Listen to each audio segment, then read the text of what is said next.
Dorothy Dahlgren. I was born and raised in Coeur d'Alene. Going to college, I was in general studies for 3 years, trying to figure out what to do as a major.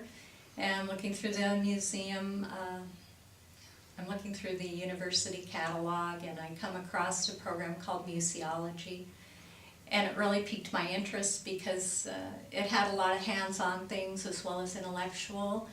And the part that really appealed to me was the idea that I could preserve and take care of old things that had meaning to people.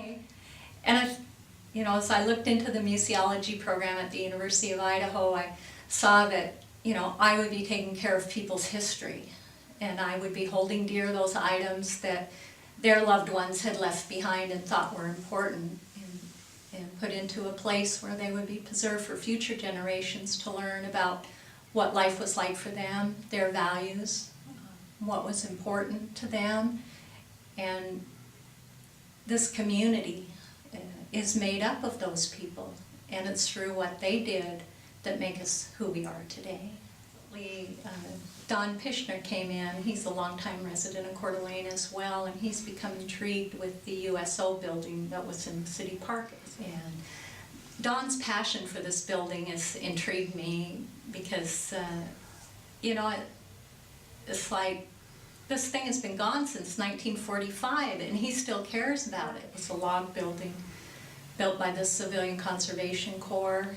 And during World War II, it was used as a USO building, and it became quite the community center, seating like 1,000 people and all kinds of events in there. And the community really loved that building. It was made out of logs, all harvested locally, and local labor put it together with a government program, the WPA program. And he remembers playing basketball in there and hanging out and having a good time. And in 1945, a 17-year-old sailor burned the building down, and he was sent to prison for it. And they called him Firebug Bill.